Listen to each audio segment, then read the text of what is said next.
감사합니다. 샬롬, 반갑습니다. 자주 만나지만 교회에서 다시 보니 너무 반갑습니다. 한 주간 평안하셨는지요? 날씨가 너무 더워져서 건강을 조금 더, 우리의 몸을 조금 더 챙길 수 있는 저와 여러분들이 되었으면 좋겠습니다.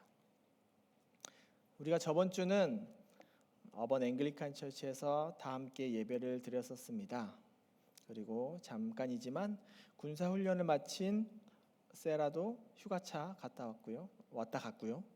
또 유경 형제, 선아영 자매는 비즈니스차 잠시 한국을 방문 중입니다. 진짜 몇 안 되는 우리 오션파크 성도님들이지만 세계로 그리고 열방으로 뻗어나가는 멋진 크리스찬들이 되어가는 것 같습니다. 더욱더 예수 그리스도의 복음을 들고 제일 먼저 앞장서가는 저와 우리 오션파크 교회 성도님들이 되시기를 주님의 이름으로 축복합니다. 우리는 지지난주 션 전도사님을 통해서 지혜의 왕으로 우뚝 선 솔로몬에 대해서 살펴보았습니다. 이번 주는 열왕기상 4장 말씀을 통해서 지혜의 왕인 솔로몬을 통해서 이루어 주시는 하나님의 은혜를 하나님의 지혜를 얻은 사람이라는 제목으로 말씀 선포하겠습니다. 오늘날 우리는 혼란과 갈등, 불확실성이 넘치는 세상 속에서 살아갑니다. 많은 사람들이 더 나은 삶과 평안을 찾으려고 세상의 방법과 지식을 동원합니다. 한탕주의를 꿈꾸면서 가상 암호화폐, 비트코인 등의 인생과 전 재산을 올인하는 사람이 있는가 하면 카지노나 도박에 목숨을 거는 사람들도 있습니다. 하지만 그러한 세상의 방법은 그 목표에 도달하지 못한 채 허망한 결말을 맞이할 때가 훨씬 더 많습니다. 왜냐하면 진정한 평안과 더 나은 삶은 인간의 지혜나 노력만으로 이루어질 수 없기 때문입니다. 열왕기상에 나오는 솔로몬이 왕이 된 이 시기는 이스라엘 역사에서 특별히 평안과 번영으로 기억되고 있어요. 솔로몬이 다스리던 그 시기, 나라는 안정화되었고요, 백성들은 풍요로웠고 창조 세계의 질서와 조화가 정말로 편만하게 유지되었습니다. 이러한 평안의 근원은 어디에 있었을까요? 그것은 다름 아닌 솔로몬이 하나님께 받은 지혜에 있었습니다. 솔로몬은 그 지혜를 통해서 나라를 다스리고 백성들을 섬겼으며 그 결과 이스라엘은 하나님의 축복 아래 평안과 번영을 누릴 수 있었습니다. 오늘 본문인 열왕기상 4장 20절에서 34절 말씀은 솔로몬의 통치 아래 이스라엘이 누렸던 평안과 번영을 구체적으로 기록하고 있어요. 특별히 나라가 평안하고 백성이 평안하며 가축이 평안한 상태를 통해서 하나님의 지혜가 우리 개인의 삶과 공동체 그리고 창조 세계에 어떤 영향을 미칠 수 있는지 함께 좀 알아볼 수 있었으면 좋겠습니다. 하나님의 지혜를 얻은 자, 하나님의 지혜를 얻은 솔로몬을 통해서 하나님께서 이루신 그 첫 번째는 그 나라가 평안하고입니다. 본문 21절에서 24절 함께 보겠습니다. 솔로몬이 그 강에서부터 블레셋 사람의 땅에 이르기까지와 애굽 지경에 미치기까지의 모든 나라를 다스림으로 솔로몬이 사는 동안에 그 나라들이 조공을 바쳐 섬겼더라. 24절 솔로몬이 그 강 건너편을 딥사에서부터 가사까지 모두 그 강 건너편의 왕을 모두 다스림으로 그가 사방에 둘린 민족과 평화를 누렸으니. 솔로몬이 왕이 된 시기는 이스라엘 역사에서 특별히 중요한 전환점이 있었습니다. 그의 아버지 다윗은 전쟁의 왕이었습니다. 다윗은 온갖 내적 외적 갈등을 겪으면서 그 나라를 이스라엘을 확장시키고 통일시키는데 헌신했습니다. 21절과 24절 이 두 구절에 반복되는 표현이 나오는데요, 바로 솔로몬이 다스림으로라는 표현입니다. 다윗의 전쟁은 하나님이 약속하신 땅을 정복하고 이스라엘의 국경을 안정시키는 역할을 했습니다. 하지만 다윗의 시대가 끝난 후에도 전쟁의 여운과 상처는 여전히 남아 있었고 백성들은 평안과 위로를 갈망했습니다. 이러한 상황 가운데 14살 어린 나이에 왕위에 오른 솔로몬은 나라의 평안을 유지하는 데 막중한 책임을 지게 되었어요. 그 중에서 하나님께서 가장 기뻐하신 것이 그가 왕으로서 다른 것이 아닌 지혜를 구한 것입니다. 그는 엄청난 부귀영화나 그 나라를 지키기 위한 막강한 군사력을 구하지 않았습니다. 대신 우리 지지난 시간에도 보았듯이 백성을 잘 다스리고 하나님의 뜻에 따라 나라를 잘 이끌 수 있는 지혜를 간구했습니다. 하나님께서는 그 솔로몬의 기도를 기쁘게 들으시고 그에게 지혜를 충만하게 주셨습니다.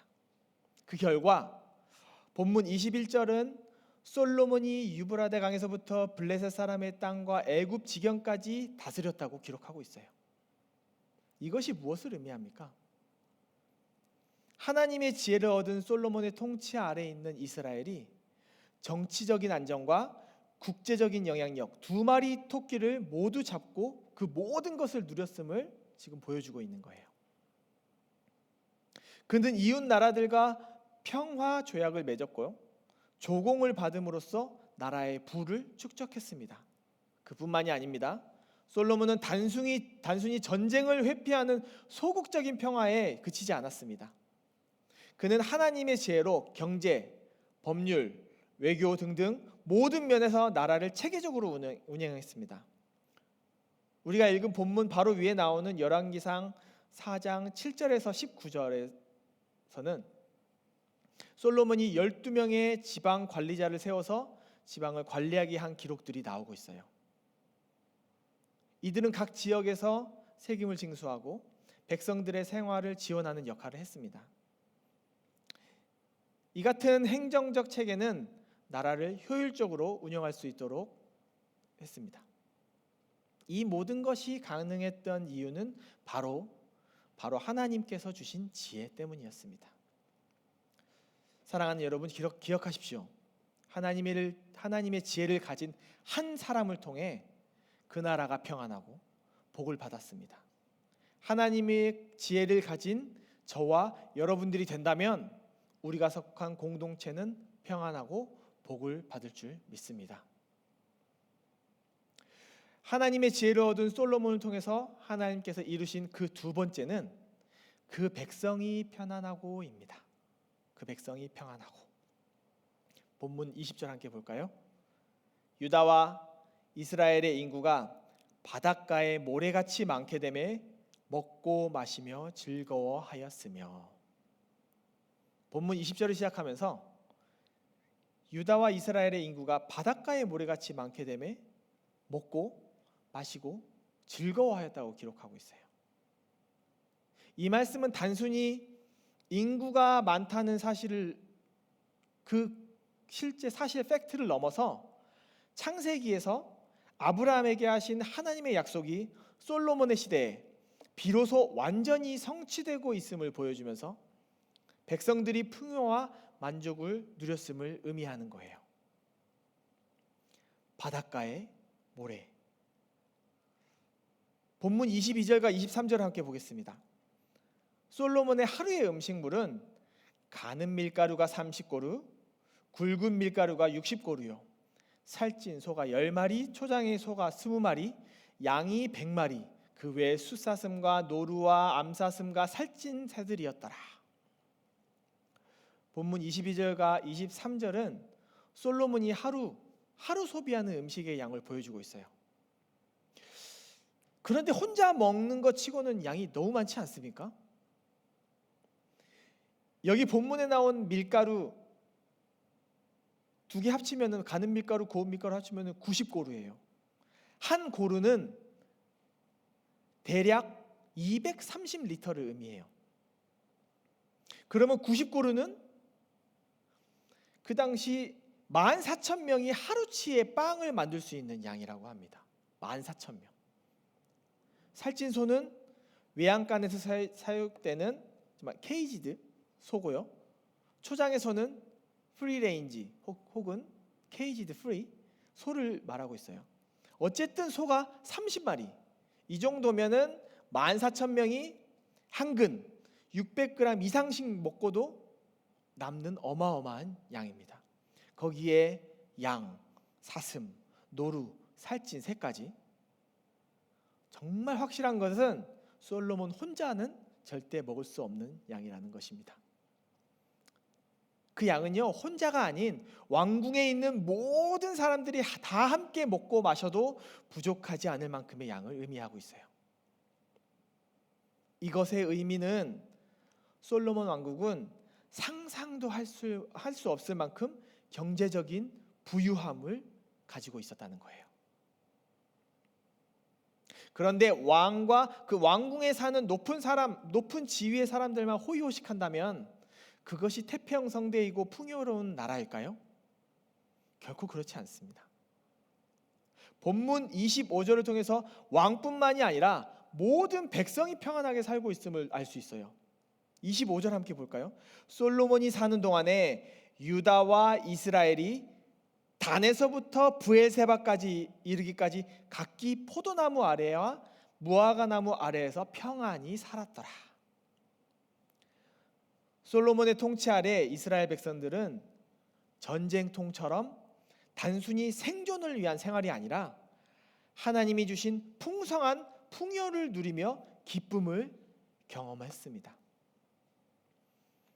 단에서부터 브엘세바까지 이르기까지라는 말은요, 그림에서 나오듯이 단은 이스라엘의 본토 최북단에 위치한 성읍, 브엘세바는 최남단의 성읍입니다. 이스라엘 백성들이 약속의 땅과 언약 백성으로서 이스라엘 모든 지역, 모든 백성을 나타내는 표현이에요. 또한 포도나무와 무화과 나무는 이스라엘의 대표적인 작물로서 고대 이스라엘에서 풍요와 안전 그리고 평화를 상징했습니다. 솔로몬의 통치 안에 있는 백성들이 평안하다는 것은 물질적으로 평안함만을 의미하는 것이 아니라 그들의 삶이 편만하게 모든 상황 가운데서 평안했다는 것을 의미하고 있어요. 그것을 보여주는 대표적인 예가 솔로몬이 하나님께 지혜를 선물로 받고 처음 판결한 사건입니다. 그 판결로 백성들은 자신들의 왕에 대한 깊은 감명과 그 나라에 대한 신뢰가 쌓였습니다. 공정한 법 집행은 백성들이 평안을 누릴 수 있는 핵심 요소입니다. 불의한 지도자 아래에 있는 백성들은 억울함과 혼란에 빠질 수밖에 없어요. 하지만 하나님의 지혜를 얻은 솔로몬 왕 아래에 있는 이스라엘 백성들은 하나님의 지혜로 정의를 실현하며 백성들을 안심하고 살아갈 수 있는 환경과 그 나라를 조성한 것입니다. 하나님의 지혜를 얻은 솔로몬을 통해서 하나님께서 이루신 그 세 번째, 그 초목과 가축이 평안하고입니다. 본문 26절에서 28절까지 함께 볼게요. 솔로몬의 병거에 말 외양간이 4만이요 마병이 12,000명이요 그 지방 관장들은 각각 자기가 맡은 달에 솔로몬 왕과 왕의 상에 참여하는 모든 자를 위하여 먹을 것을 공급하여 부족함이 없게 하였으며 또 그들이 각기 직무를 따라 말과 준마에게 먹일 보리와 꼴을 그 말들이 있는 곳으로 가져왔더라. 솔로몬은 많은 말과 준마, 빨리 달리는 말을 가지고 있었습니다. 나라가 부강하지 못하면 가축들 먹일 사료는 당연히 부족할 수밖에 없습니다. 하지만 솔로몬 왕국은 가축들까지도 부족함 없는 풍요로 늘 채워져 있었습니다. 본문 33절도 함께 볼까요? 그가 또 초목에 대하여 말하되 레바논의 백향목으로부터 담에 나는 우술초까지 하고 그가 또 짐승과 새와 기어다니는 것과 물고기에 대하여 말한지라. 본문 33절을 통해서 솔로몬의 지혜가 단순히 인간 사회를 넘어서 자연 세계까지 미치고 있음을 보여줍니다. 그는 레바논의 백향목에서부터 담장 곁에 나는 우술초까지 식물과 동물, 새, 물고기 기어다니는 생물에 대해서 동물에 대해서 말하고 있어요. 이는 솔로몬이 하나님의 창조 세계를 깊이 이해하고 그것을 보존하며 돌보는 책임을 다하고 있었음을 또 의미하고 있어요. 그 당시 이스라엘은 농업과 목축업에 의존하는 경제 구조를 가지고 있었어요. 가축이 건강하고 번성했다는 것은 백성들의 생계와 직결되는 문제입니다. 솔로몬의 지혜로운 통치는 이러한 창조 세계가 하나님의 질서 안에서 지금 잘 원만하게 유지되고 있다는 것을 말하고 있는 거예요. 첫 번째, 두 번째, 세 번째.